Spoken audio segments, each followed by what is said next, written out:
Let's pretend for a moment that you have time on your hands, and while we're at it, let's assume you want to disappear somewhere that isn't busy, well known, and might even be unusual. Have I got a place for you in East Central Indiana, a short drive from Indianapolis. From a walk through ancient ruins, tourist attractions that have disappeared from the map, young people that became rich before YouTube, a man that built a flying machine, a Wild West outlaw, exotic artifacts found nowhere else in Indiana, even a hidden underground city for you to explore, a garage frozen in time where all the cars are over 100 years old, a man that went against the laws of nature, a house with secret passages, the tallest place in Indiana, and a town from the 1800s forgotten by time. Let's go on a road trip to forgotten quiet places of East Central Indiana.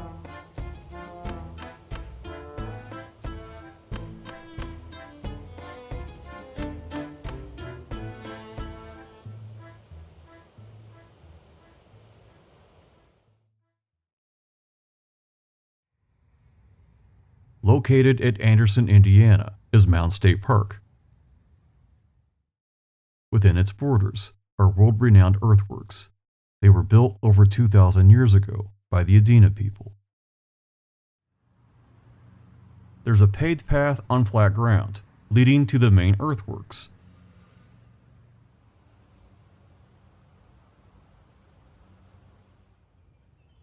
The highlight is an ancient clock, one that predicts summer and winter solstices, as well as equinoxes. And the kicker, after 2,000 years, it still works.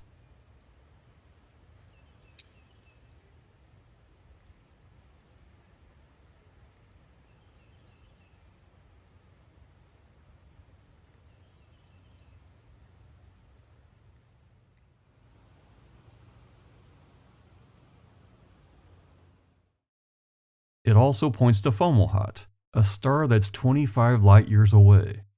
That's pretty wild. It indicates a people that were far from simple.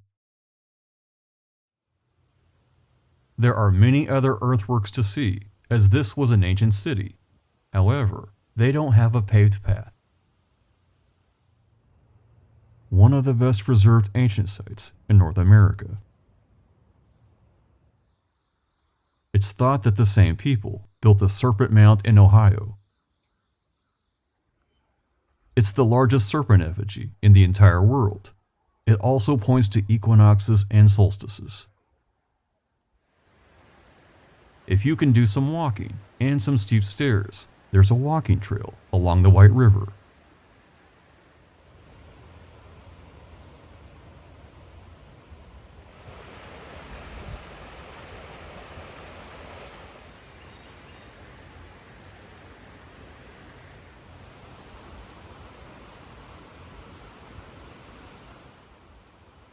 At one time, you could tour a cave here. As the story goes, a little girl wandered in and got lost. After she was rescued, it was blasted shut with dynamite. Allegedly, ancient artifacts and bodies were found in the cave, but if so, no one knows where they went. But the big legend here are Pukwudgies. According to Native Americans, they are troll-like people that live in these woods. They have supernatural powers. They can appear and disappear at will. Not to mention, they enjoy playing pranks. It may sound like crazy folklore, but visitors and park employees have reported sightings. Who knows, maybe you'll make a new friend while you're there. For many decades, I'd seen the Mission Moravian tablet as a little red box on the map. Located on the outskirts of Anderson, it sounded very obscure and mysterious, maybe even supernatural. But oddly, No one I talked to had ever heard of it. Then one day, it was no longer on state maps. It simply vanished. And this is how many of my adventures start. Finding it would be no easy task. This would take some solid detective work. I knew there was a Christian denomination called the Moravians. There's 89 Moravian churches in America. That's not very many. There would likely only be one at Anderson. If so, I could knock on the door and ask about the tablet. But strangely, it was as if both the church and the tablet had simply vanished. What I did find was Moravian Street and drove it from end to end until I found the mysterious tablet. And this is it. I have to admit, I thought it would be bigger and more profound. It commemorates a Moravian mission founded in 1801 to preach the gospel to Indians. But as they say, there's more to the story.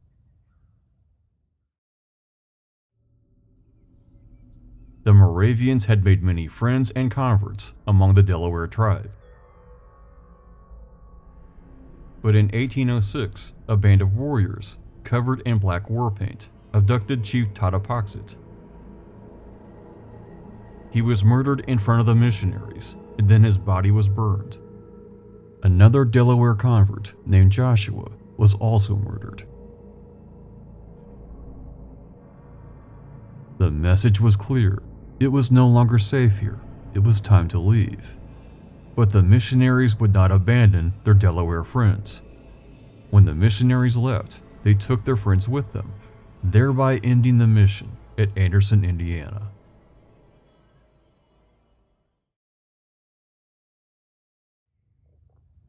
It's a deep but hidden story about friends not leaving friends behind.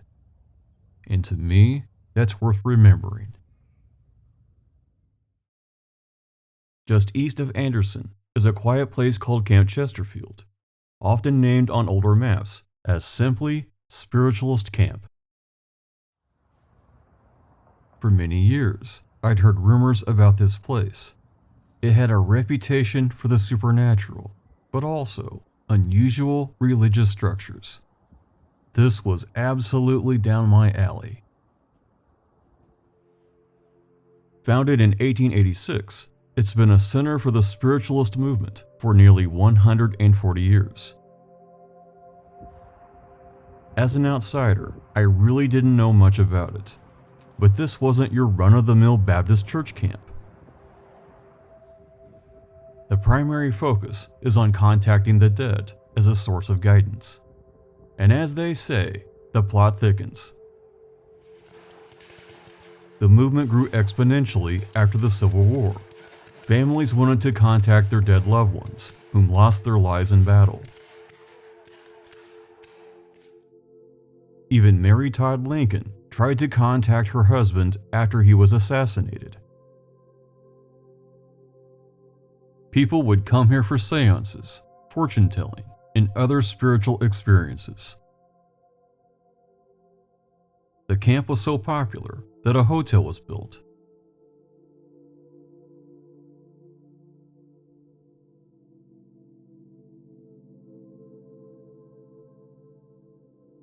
At the front of the camp is a museum, though it was closed on the day I visited. There's a spiritualist bookstore. Even a college was founded here in 1930. And these were the dorms.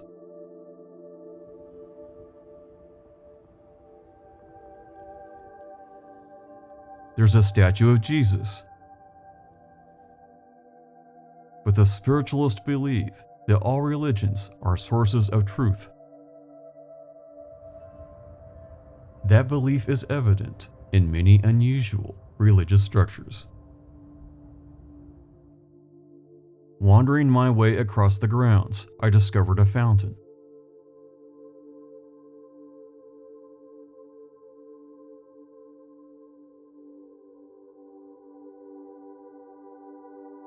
There's an old spiritualist church,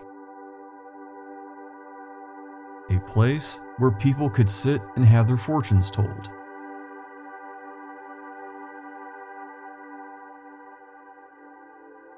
A labyrinth, modeled after the one at Chartres Cathedral in France.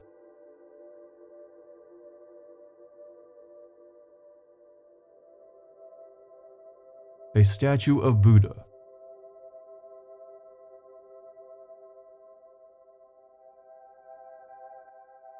And on the opposite side of the path, the Virgin Mary. At the end of the walk, a cathedral where religious services are still held.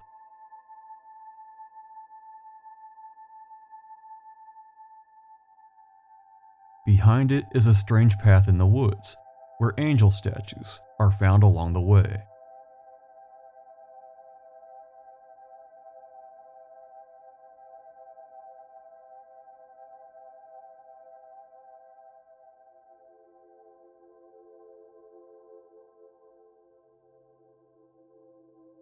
Along the White River is a large tree where people stop to pray. It's big enough to walk inside.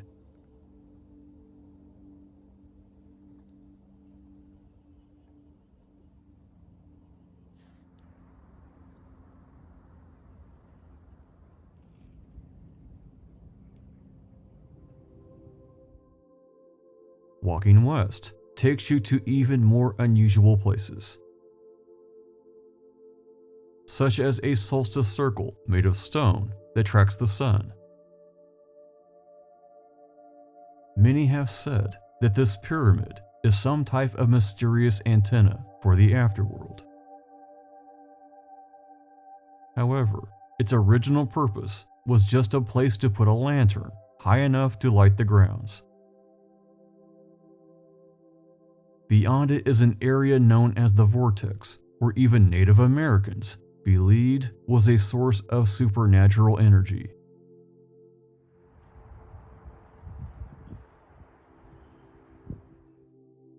Not far away, you'll find a huge Indian statue representing religious beliefs of Native people.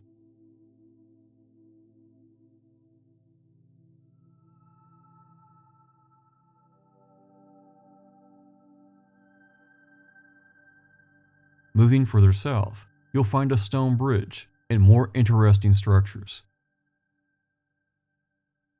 This is the Trail of Religion, where many religious leaders are represented. Jesus is front and center.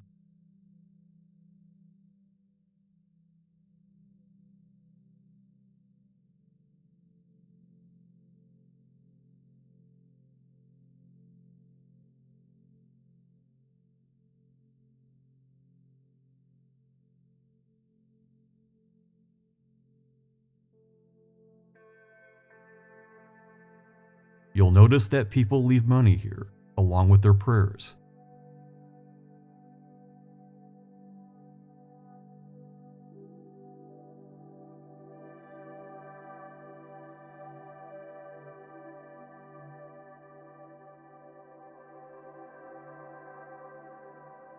There's also a grotto called the Garden of Prayer.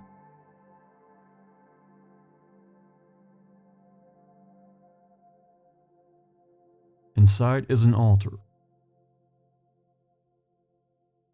and a quiet place with a statue of Jesus.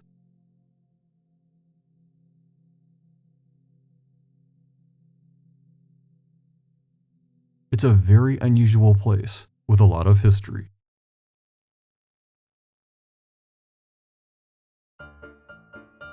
Heading north, we find an unusual but not highly trafficked place at Alexandria, Indiana. Inside this building is the world's largest ball of paint, certified by the Guinness Book of World Records.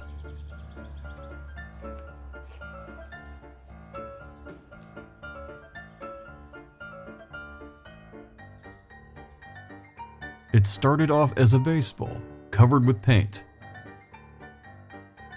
But thousands of coats have been added by people whom stop by. One of those people can be you, and some say it's very therapeutic. You can get a signed certificate for adding a coat to this already huge monster. And you would be in good company. Lots of famous people have dropped by and left their mark.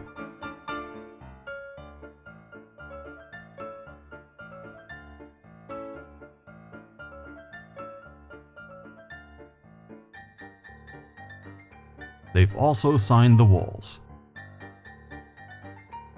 It definitely tips the scales and is just getting bigger by the year. It's not only therapeutic. When people ask if you have any hobbies, you can honestly say, "Well, I have done a little painting in my time." For our next stop, we travel to Greenfield, Indiana, for an attraction that's been on maps long before I was born. And yet, it wasn't until 2024 that I finally made it. This is the boyhood home of James Whitcomb Riley, known as the Hoosier Poet. But does the name even ring a bell? Perhaps you've heard of Riley Hospital for Children in Indianapolis. It was named in his honor. Tours start at the Yellow House next door, where you're given a primer on the man. Born in 1849, he was a very popular poet and writer, famous for writing children's poetry. Maybe you've heard of Little Orphan Annie or The Raggedy Man. He wrote these and about 1,000 others. He became wealthy for not only his literature, but touring on the lecture circuit, where he'd recite his work. He would amuse his audience by using an exaggerated Hoosier dialect. On this circuit, he rubbed elbows with Mark Twain and other famous authors of the day. He was a rock star. But let's start with the home that made a boy into a famous author. The guided tour takes you through a small but elegant home with many fancy appointments. In his youth, he and his siblings cut up publications to make this collage.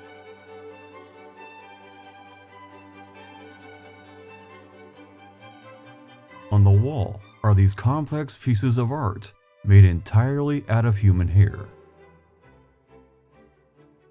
It may seem strange today, but it was all the rage back then. Don't knock it. It's better than eating Tide Pods.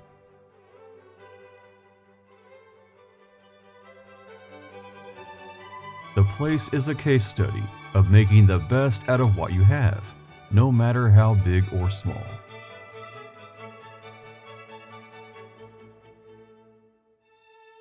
His father was a lawyer and became a member of Indiana's House of Representatives. He became friends with Indiana's governor, James Whitcomb. How more flattering can you get than to say, "I'm naming my kid after you"?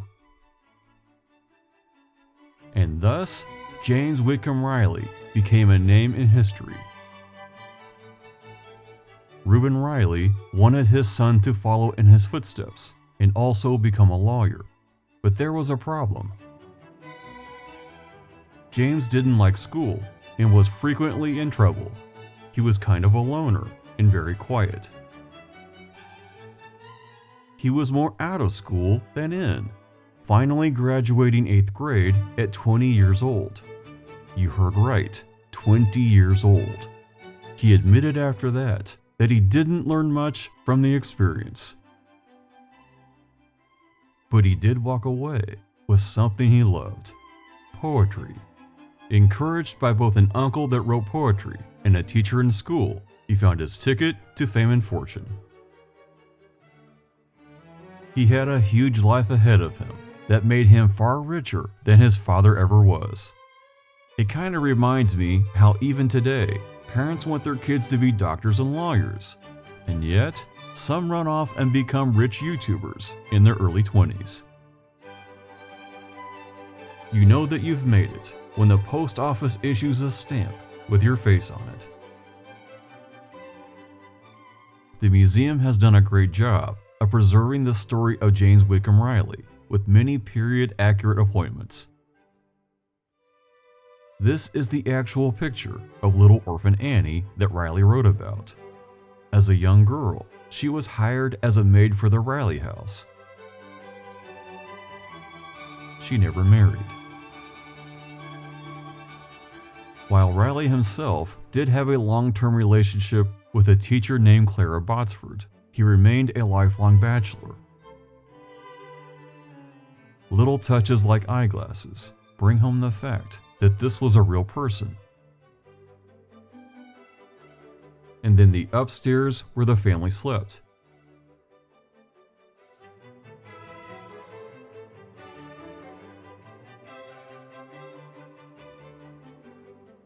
Where he and his siblings played as kids, drumming up stories from their imaginations.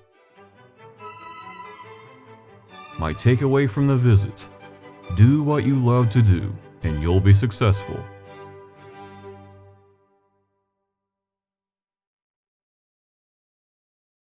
Out in the country at Hagerstown was one of my Indiana bucket list items, one I'd missed for many decades: the Wilbur Wright Birthplace Museum.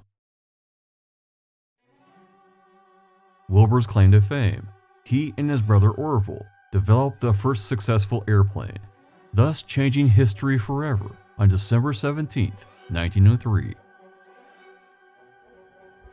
On site is the house where Wilbur was born, but also a history museum that includes a full-sized copy of their airplane. There's a lot to take in. You start at the Visitor Center gift shop. There you pay admission and can pick up a self-guided tour map. This provides great details for all the things you'll see.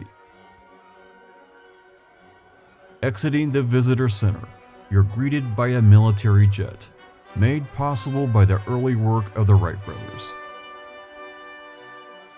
The more that you research Wilbur and Orville Wright, the more you'll find an eerie sense of destiny.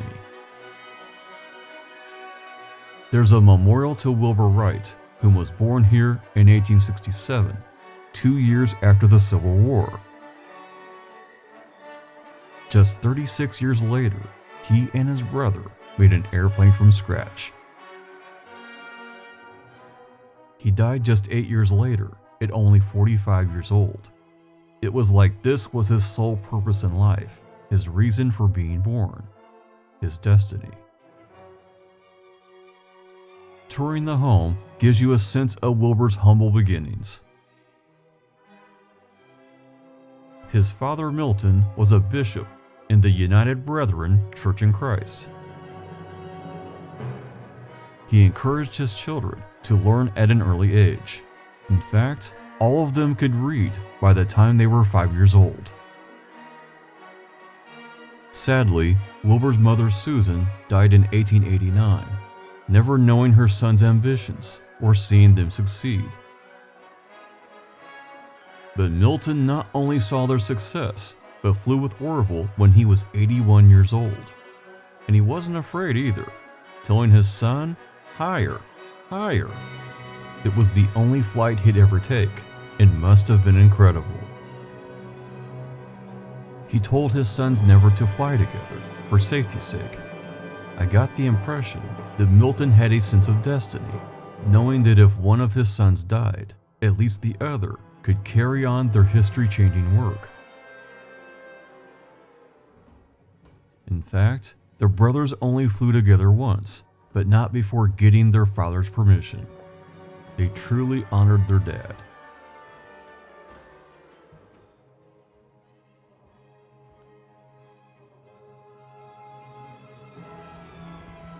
The museum was a complete surprise, as it's a lot bigger inside than it looks from the outside. and it is packed with memorabilia.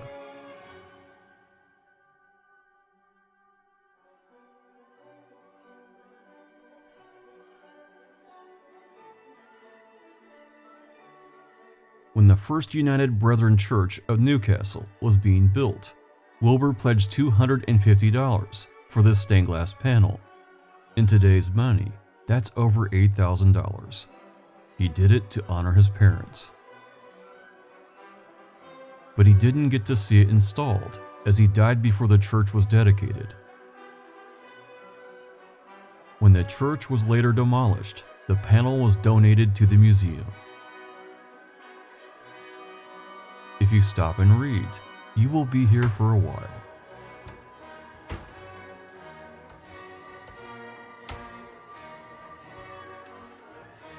This was an organ owned by Milton and Susan when they lived at Hartsville.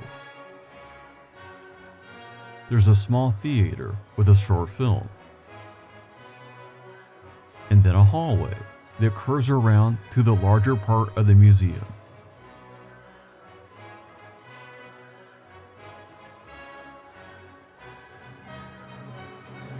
This is the Wright Flyer, the machine that changed the world. Not bad for two brothers who built bicycles for a living. You might ask yourself, how did they run a bicycle shop and have time to create the most amazing machine ever built? Neither one of them ever got married. They dedicated all of their spare time to their dream of flight. And that dream took some work. They tirelessly worked on glider designs and ways to create lift, finally setting up camp at Kitty Hawk, North Carolina.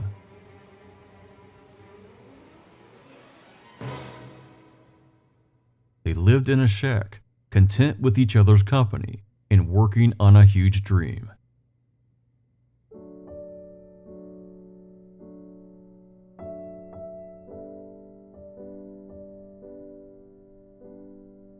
Practically everything had to be made from scratch. From assembling the wooden frames to sewing fabric, they did it all. While everyone else was trying to develop more powerful engines, they focused on pilot controls as they were bicycle makers. They were the first to test designs in a wind tunnel. Much like my grandpa said, you can do anything if you put your mind to it. It then came down to a test flight. There was no such thing as an eject button. If they crashed, it could be fatal. They flipped a coin and Orville won.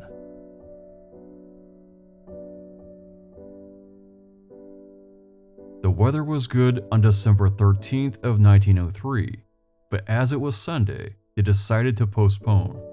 Both men were Christians and didn't want to work on a Sabbath day. So on the following Monday, Orville took their flyer for a test run. The motor stalled and he crashed in only 3 seconds. He wasn't hurt, but they had to repair some minor damage. The secret to their success, they simply would not give up. They tried again on December 17th, making 4 successful flights. The last one was a keeper. It covered 852 feet and lasted 59 seconds. That might not seem like a big deal, but that was a record for anyone in history. They were finally on the right track. Ominously, after that 4th try, a strong gust of wind flipped the plane several times, destroying the aircraft. It would never fly again. But it didn't matter. They already knew how to make another. Patents and government contracts would make them wealthy men. And yet, neither one of them had engineering degrees. Behind the Wright Flyer, you'll find a city street and shops.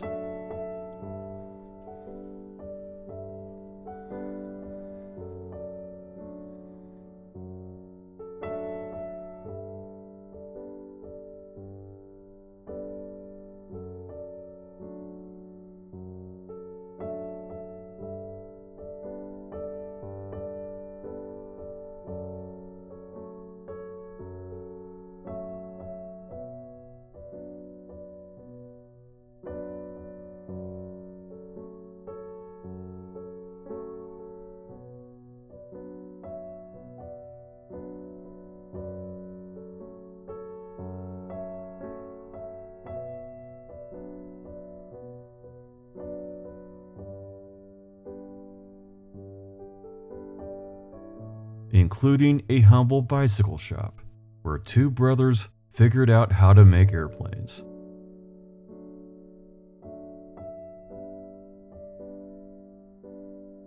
The Wright brothers have been honored with several postage stamps.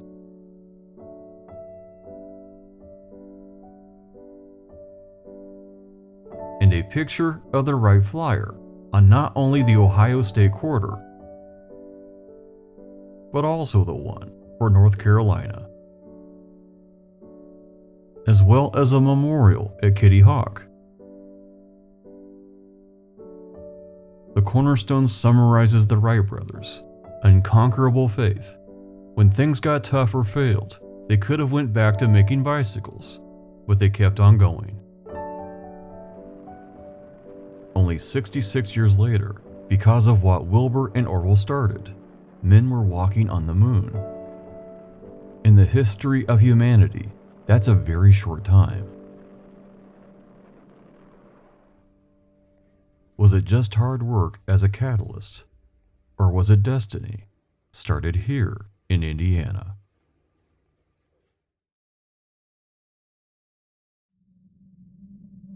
As we make our way east, we come across a small town called Greens Fork and an interesting piece of history. This was the hometown of Wild West outlaw Johnny Ringo. If you've ever seen the movie Tombstone, yes, it's that Johnny Ringo, the nemesis of Doc Holliday.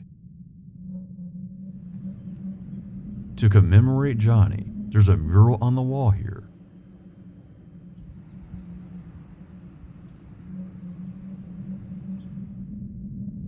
Why Johnny Cash is drawn right next to him is anyone's guess. The movie suggested that Doc Holliday killed him in a gunfight, but the mystery has never been solved. As we travel east to Richmond, we find a surprising number of places to explore, with offerings found nowhere else in the entire state.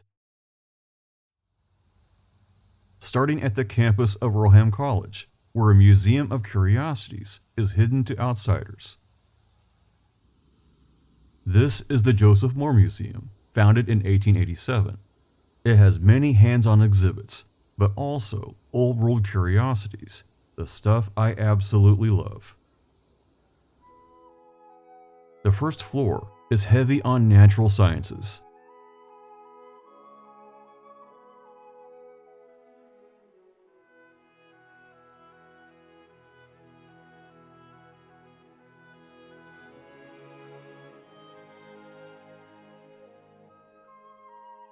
You can stand next to an Allosaurus and compare shoe sizes. A giant sloth, definitely nightmare fuel.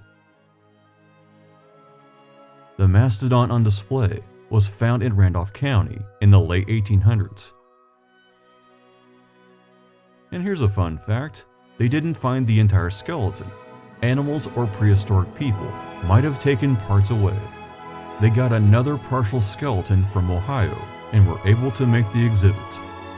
Kind of like putting Legos together. Also found in the 1880s was this gigantic beaver, a prehistoric version of the kind we have today, only a whole lot bigger. When the museum caught fire in 1925, one of the students carried it out to safety, and good thing too, it was valued at $25,000. That's about $500,000 in today's money. But most impressive is the saber-toothed cat. When I was growing up, they called them saber-toothed tigers, but that term is no longer used. I'm just glad that these teeth are no longer used. You'll find everything from fossils,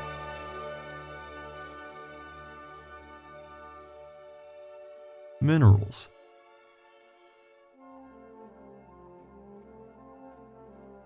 to specimens preserved in jars.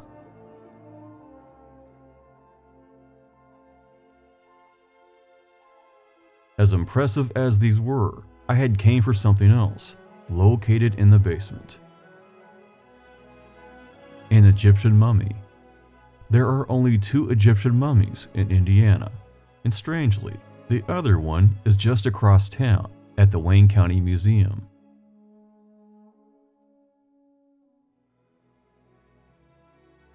The ancient artwork alone brings on Indiana Jones vibes.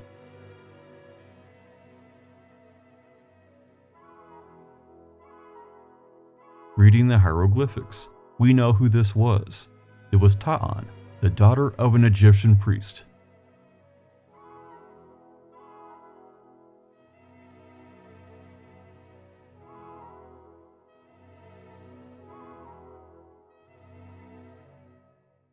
For the 10-year-old kid inside, this is about as cool as it gets.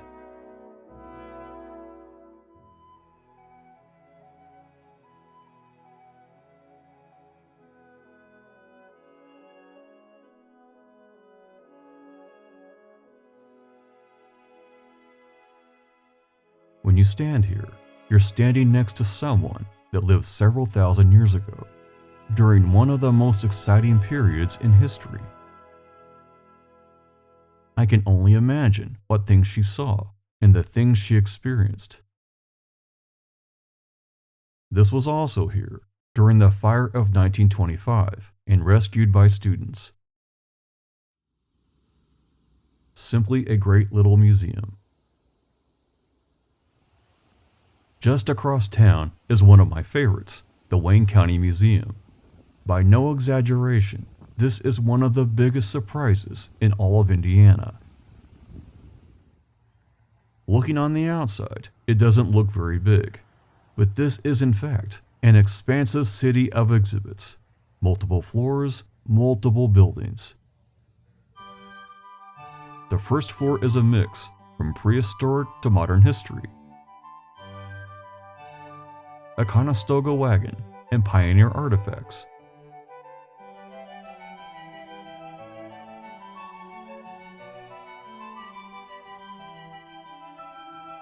An antique fire engine. Back then, you had to manually pump the water.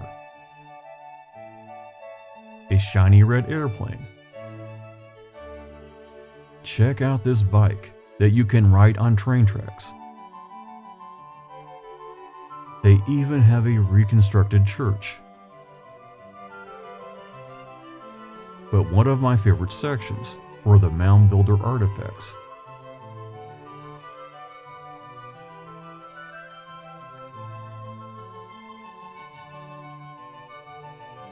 Some of the very best in Indiana.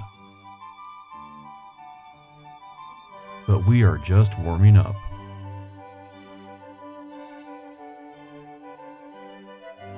In this room, built to resemble a tomb, they have an Egyptian mummy and artifacts. When I was growing up, the treasures of King Tut were on tour at various museums. We read about people like Howard Carter that found treasures in the desert, hidden for thousands of years.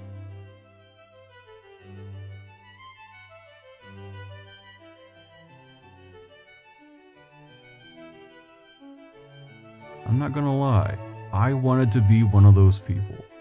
Finding something special and intriguing has a very strong appeal. This museum has an impressive number of Egyptian artifacts. And you don't have to fly across the world just to see them.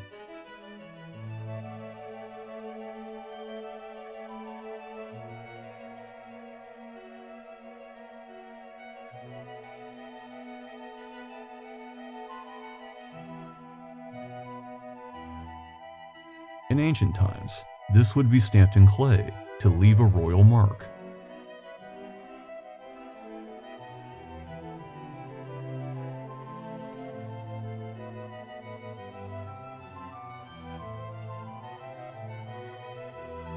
And by the way, this is just a sample.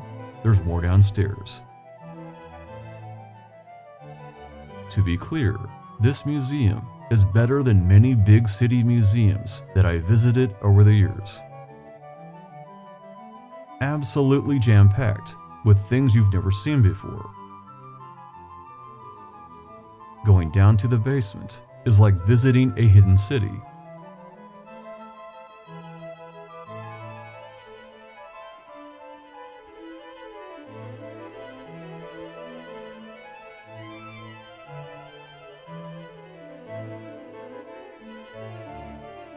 And on the day I visited, I had it completely to myself.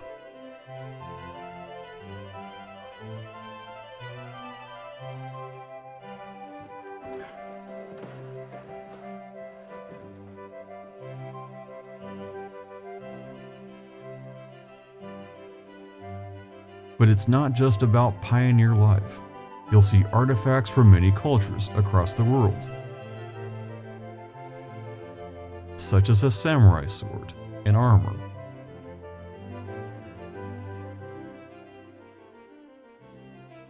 This would be awesome at my house. Old English armor.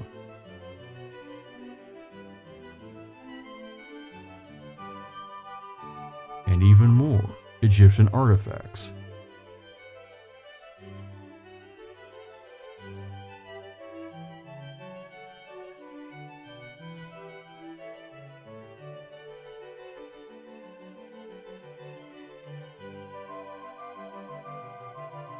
It is absolutely a treasure trove. And we haven't even seen the other buildings. In one building, antique cars.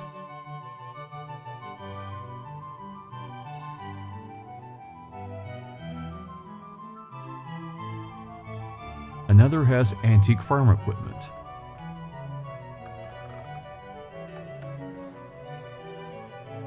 There's a blacksmith shop.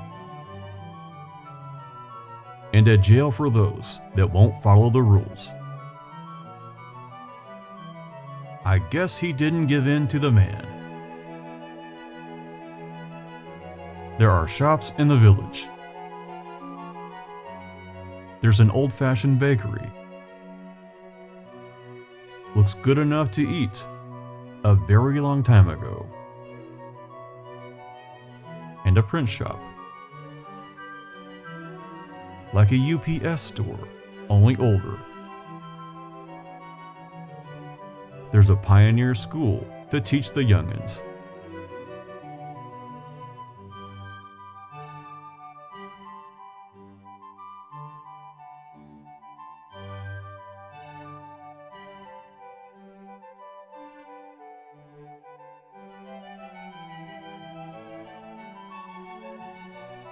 And the Solomon Dickinson cabin, built in 1823. On one side, a place to eat. And on the other, a place to sleep. Definition of a tiny house from the 1800s. All that you need, nothing you don't. Well, except for an outhouse. Long live modern plumbing. The Wayne County Museum. Lots of surprises, lots to see. Definitely a great visit. Going north but still in town is the Model T Museum. It's 2 car museums for the price of one. The first is on the hill. I met a really nice guy that was there with his wife. He restores old Fords, and he was absolutely loving it. The Model T was very basic, but you could have any color that you wanted, as long as it was black. While it might look like just an old car, in its time, it was pure innovation. Before Henry Ford made the Model T, cars were virtually made from scratch in a very time-consuming process. Henry developed an assembly line with standardized parts. This cut production costs, making cars affordable to many people, not just the rich. In 1910, you could buy a brand new Model T for $780. But in 1924, given many innovations, the price went down to $290. To put this in perspective, that's about $5,000 in today's money for a brand new car. They were easy to work on and maintain, basically an engine and transmission. There wasn't a lot to go wrong. Unlike today, they didn't have air conditioning, power steering, power windows, cruise control, or radios. That was a long time later. But these could take you virtually anywhere. For their time, they had an amazing suspension. Before Jeeps, Hummers, and other off-road vehicles, you had the Model T. Try this with your Toyota Camry.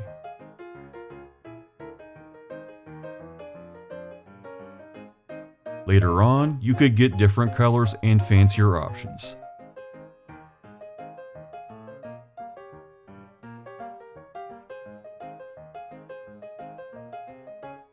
Bigger cars were made for families.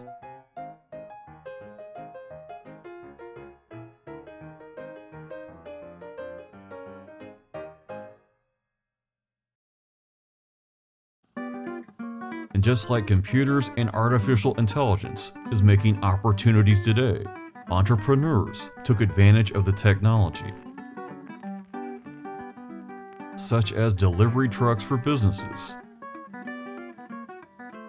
In a day when people lived on farms and didn't come to town very much, taking your products to customers was genius. This was over 100 years before Amazon Prime.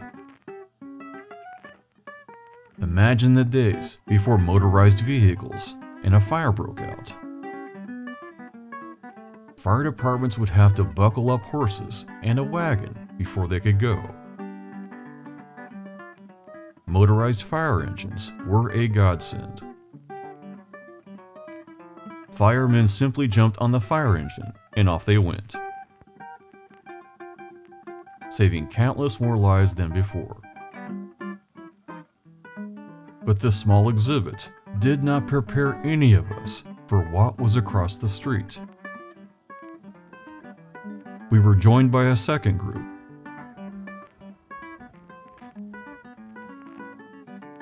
This is a pretty big exhibit detailing a wide range of timepieces. And that's just what they are, timepieces. For certain, it was a completely different time when people drove these. These vehicles didn't have a lot of options, but people loved them anyway. Turning them into race cars just came naturally.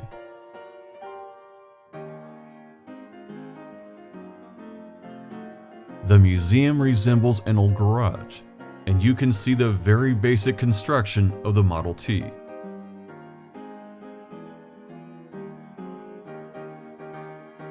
Some were made into tractors for the farm, wagons, and mobile stores. The possibilities felt endless, and Henry Ford was considered a hero. People loved what the Model T could do for them. With these vehicles, they could drive long distances, see interesting things, and come home that very same day. They could visit relatives and friends that lived far away. It was an absolute marvel.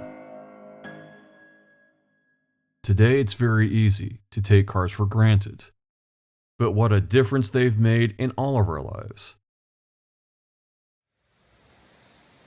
On your way out of town, going west on Waterfall Street, you'll find Thisth Falls.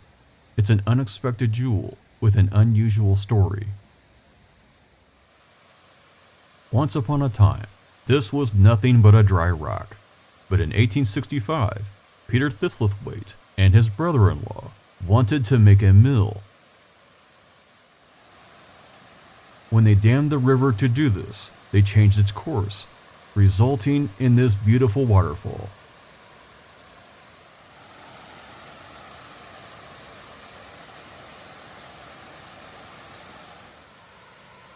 Just a great place, to take a moment.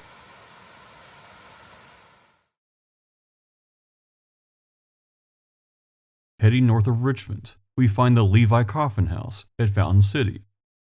It's been on state maps since 1970. When our parents took us here in the late 1970s, it was closed. When I came back in 2023, it was also closed. It wasn't until August of 2024 that I finally made it. After well over 40 years, it was hard to believe that I was actually there and doing it. Bucket list item engaged. But first, a quick history lesson about why this place matters and why it has secret passages. Let's go back to the 1800s. Indiana was never a slave state. In fact, when the first Indiana Constitution was drafted in 1816, it banned slavery outright. But it didn't ban bounty hunters, who would come to Indiana, take people back to slavery, and often severe punishment. Many people wonder why that too wasn't banned. There was already a federal law on the books called the Fugitive Slave Law of 1793 that allowed bounty hunting of slaves across state lines. Challenging the federal law would mean a costly Supreme Court battle, one that could go on indefinitely. Indiana didn't have that kind of money. But what Indiana did have were good people that developed a network of hiding places, the Underground Railroad. These were houses and barns where former slaves were hidden until they could find freedom in Canada. Any person helping was called a conductor. Bringing us to Levi and Catherine Coffin, two of the most legendary conductors in the history of the Underground Railroad. They were a married couple that helped over 3,000 people find safety and freedom.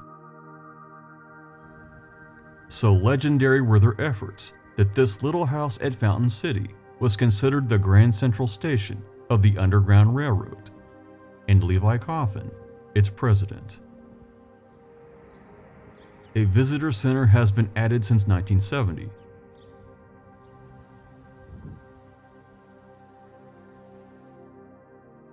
With a small museum upstairs before you take the tour.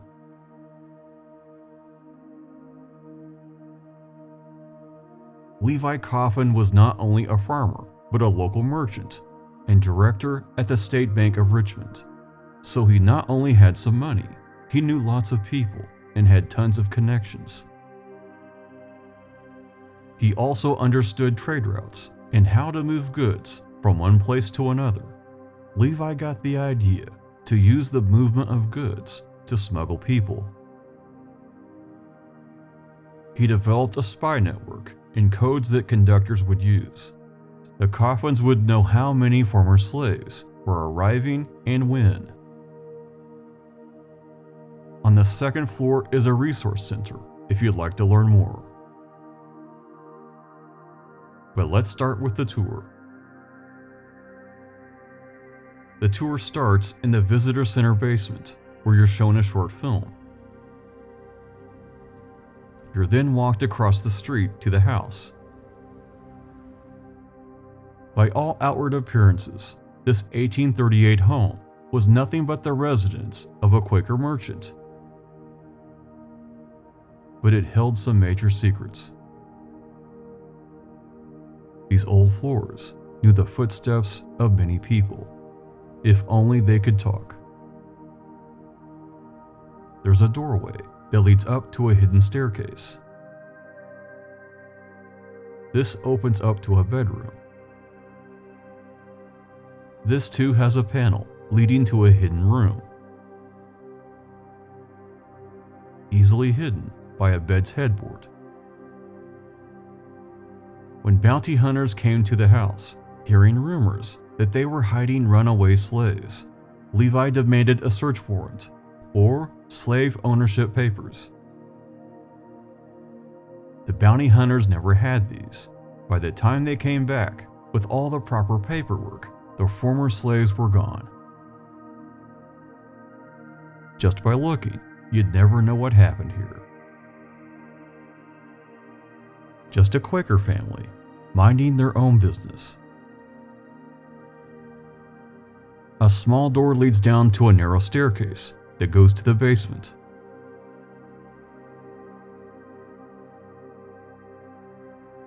Here you'll find a fireplace and a warm place to stay. With no windows, it's hidden from the rest of the world. There's a well for drinking water and a way to get cleaned up. After traveling hundreds of miles, this must have seemed like an incredible oasis.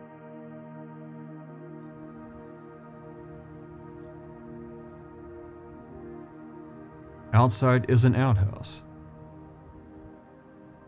Family of 3, they have you covered. And a barn where people unloaded. When Levi Coffin died in 1877, the funeral was attended by hundreds of people. 4 of his pallbearers were black men that had been freed. The lesson here is simple. It's not the number of years that you have on this earth, but what you do on this earth with the years that you have.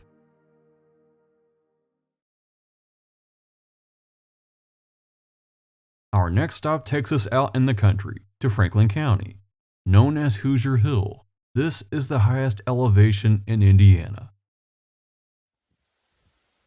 I've hiked some pretty steep places in Indiana, from Browning Mountain at Nashville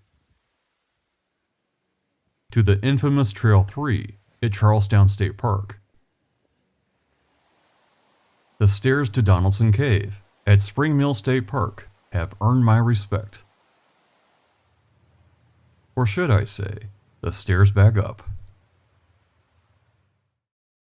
In one of the tallest underground mountains in North America, Crawford County's Big Wyandotte Cave. So I'm saying to myself, how bad could it be? Short answer, walk in the park. It took about 30 seconds from the parking lot. It's 1,257 feet above sea level, but pretty much anyone can walk it.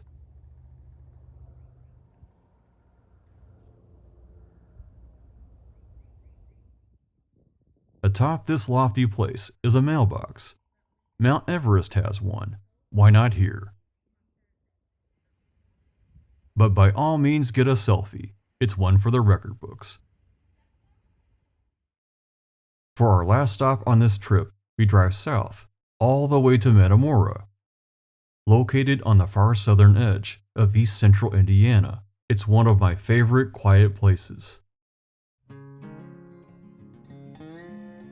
This used to be a stop along the Whitewater Canal. After trains replaced the canal boats, it became a well-known tourist attraction.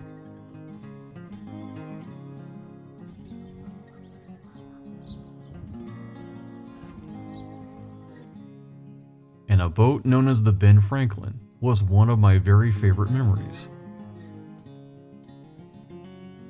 But in 2020, the boat cracked in half when taken from the water for inspection. The estimate to build a new boat, dredge the canal, and create new tourist facilities, nearly $8 million. With a price tag like that, it's not likely to come back. The boat ride was really something. Graceful floating the entire way, no motors. When you got to the aqueduct, the horses were detached from the boat. You then floated through.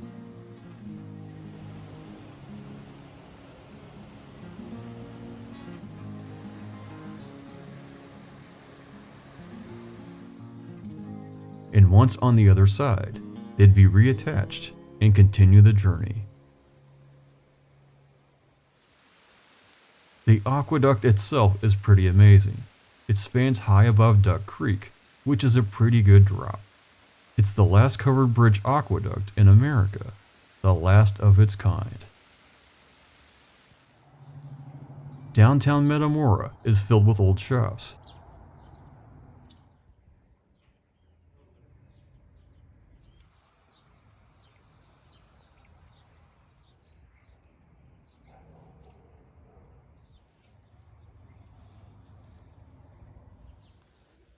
There's also the old mill, built in 1893.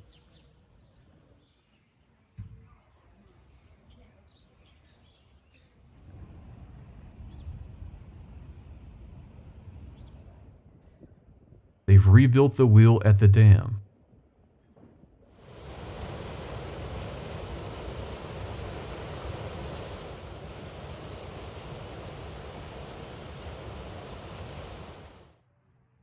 Each October, they still have canal days, where hundreds of people come for food, entertainment, and vendors of all kinds. But for me, it's the off-season. I can sit on a park bench and hear myself think. Watching ducks like time doesn't matter.